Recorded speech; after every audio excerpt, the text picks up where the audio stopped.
बिस्मिल्लाहिर्रहमानिर्रहीम।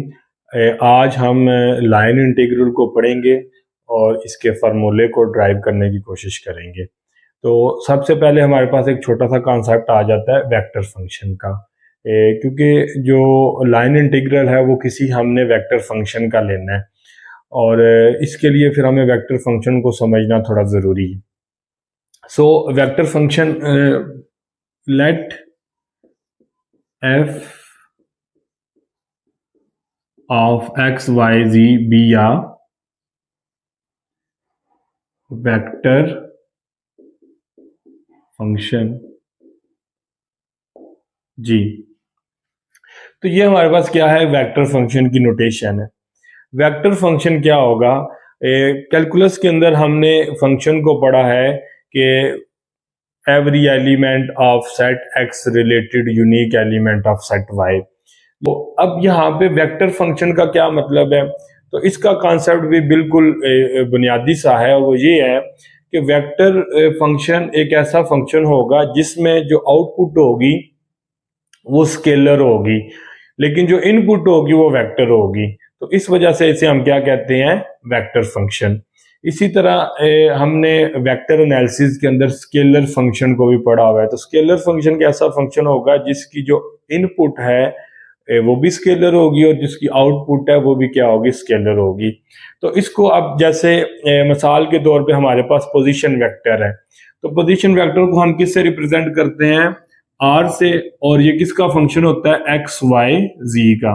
X y जी position को represent करते हैं, तो इसको हम कैसे लिख सकते हैं, x i plus y j plus z के। ये बड़ी सिंपल एग्जांपल है कि जो पोजीशन वेक्टर है ये फंक्शन है एक्स वाई जी का।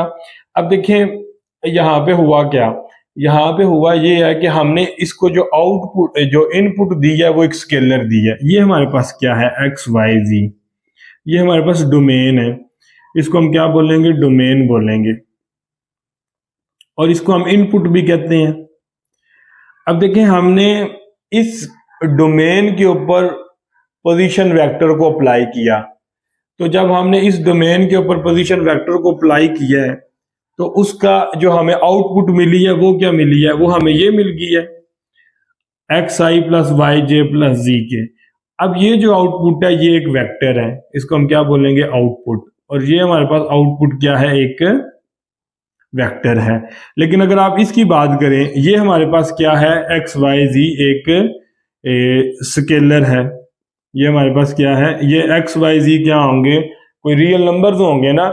इसको लीनियर अलजेब्रा के अंदर हम ऑर्डर ट्रिपल कहते हैं। अगर ये एक पॉइंट हो, अगर ये सिर्फ एक्स हो तो वो फिर रियल लाइन का एक पॉइंट होगा, अगर एक्स वाई ले लें तो वो फिर प्लेन के अंदर वो पॉइंट डिफाइन होगा, और अगर आप एक्स वाई जी ले लें तो फिर ये स्पेस का कोई पॉइंट होगा। है ये एक नंबर ही है, ऑर्डर ट्रिपल हम इसे कहते हैं। और इसमें जो एक्स वाई जी है ये क्या है, ये हमारे पास स्केलर है। तो यहाँ पे हमें ये बात पता चल रही है कि जो वेक्टर फंक्शन है ये ऐसा फंक्शन है जो किसी स्केलर से लेके किसी वेक्टर तक होगा। अगर मैं इसको लिखूं यहाँ पे कि एफ जो वेक्टर फंक्शन है ये बेसिकली कहाँ से लेके कहाँ तक है, ये किसी स्केलर से लेके वेक्टर तक का फंक्शन है। ठीक हो गया जी।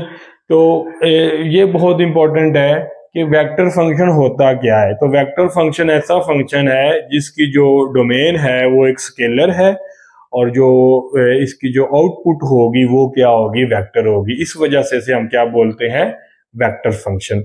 फंक्शन को जो हम कैटेगराइज करते हैं ना, ये आउटपुट की बुनियाद के ऊपर करते हैं। मिसाल के तौर पे हम कहते हैं कि बाउंडेड फंक्शन कौन सा है, तो बाउंडेड फंक्शन जो होगा वो फंक्शन होगा जिसकी जो आउटपुट है वो आउटपुट क्या होगी, बाउंडेड होगी। तो फंक्शन की जो आउटपुट है उसकी बुनियाद के ऊपर हम ये कह रहे हैं कि ये वाला जो फंक्शन है ये वेक्टर फंक्शन है। अब देखें ये याद रखना बहुत जरूरी है कि जो वेक्टर फंक्शन होगा ये स्केलर से लेके वेक्टर तक होगा। ये बड़ा रफ सा एक आप इसे कह सकते हैं कि बिल्कुल बेसिक सा कॉन्सेप्ट है, स्केलर से लेके वेक्टर तक। स्केलर आप इनपुट देंगे, आपको वेक्टर क्या मिल जाएगी, आउटपुट मिल जाएगी। अगर वेक्टर आउटपुट है तो फिर फंक्शन जो होगा वो क्या होगा, वेक्टर फंक्शन होगा। इसी तरह स्केलर फंक्शन जो होगा, जिसे हम स्केलर पॉइंट फंक्शन कहते हैं वेक्टर एनालिसिस के अंदर, वो क्या होगा, उसको हम फाई से डोनेट करते रहे हैं, और वो क्या होता है, स्केलर से लेके स्केलर तक होता है। मतलब इसमें हम क्या करते थे, जैसे हम कहते हैं टेम्परेचर ऑफ द रूम। अब आप स्पेस के अंदर कोई पॉइंट दे दें और उस पॉइंट के ऊपर टेम्परेचर को चेक करें, तो उसकी कोई डायरेक्शन तो नहीं होगी, वो हर पॉइंट के ऊपर उसकी वैल्यू चेंज होगी, और इस वजह से हम इसे क्या बोलते थे, स्केलर पॉइंट फंक्शन। तो स्केलर फंक्शन ऐसा फंक्शन होगा जिसकी जो आपने इनपुट देनी है वो भी स्केलर होगी, और जो आउटपुट देनी है वो भी क्या होगी, स्केलर होगी। अब यहाँ पे स्केलर का एक मतलब ये भी है कि रियल नंबर, ठीक है ना, कि रियल लाइन की बात हो रही है, रियल नंबर्स की बात हो रही है, तो स्केलर को हम रियल नंबर की सेंस में भी लेते हैं। अच्छा, अब हमारे पास एक और फंक्शन है जिसको हम कहते हैं मैग्नीट्यूड ऑफ अ वेक्टर, जिसको हम लीनियर अलजेब्रा के अंदर नॉर्म बोलते हैं। अब उसको देखें वो क्या होता है। अब बल्कि मैं इसी पोजीशन वेक्टर को दोबारा लूंगा। ये हमारे पास एक पोजीशन वेक्टर है जी, x function of x y z is equal to x i plus y j plus z k. Okay, so we take the norm of this position vector, and everybody know the formula of this, square of first component, second component, and square of third component, and taking the root. Okay, so अब यहाँ पे आप देखें कि ये एक vector के ऊपर अप्लाई हुआ है। ये जो नॉर्म है या किसी वेक्टर की magnitude, basically norm of a vector को हम कहते हैं कि उसकी लेंथ को फाइंड करना, length of a vector. If we want to calculate the length of a vector, then we calculate the norm, simple norm, and this is the formula, root component of square of first component plus square of second component and plus square of third component। अब यहाँ पे अब ये बात समझने की जरूरत है कि ये वाला जो सारा नंबर आ गया, ये हमारे पास जो भी आउटपुट आई है, ये तो एक रियल नंबर होगा, क्योंकि एक्स वाई जी हमारे पास क्या है, एक्स वाई जी हमारे पास स्केलर है। तो जब आप इस सारे को हल करेंगे, कोई वैल्यू देंगे, जो भी एक्स वाई जी की वैल्यू होगी और उसका अंडर रूट लेंगे, तो आपके पास क्या आ जाएगा, एक स्केलर आ जाएगा या एक रियल नंबर आ जाएगा। अब यहाँ पे देखें, आपने वेक्टर के ऊपर नॉर्म को अप्लाई किया है और आपको आंसर क्या मिल रहा है, एक स्केलर मिल रहा है। अब ये वेक्टर फंक्शन के उलट हो गया। कि उलट किस तरह हो गया, या इसका इनवर्स या कन्वर्स कैसे हो गया, ये देखें कि ये जो नॉर्म फंक्शन है, ये देखें इसकी जो आउटपुट थी, सॉरी इसकी जो इनपुट थी वो क्या थी, कोई वेक्टर था,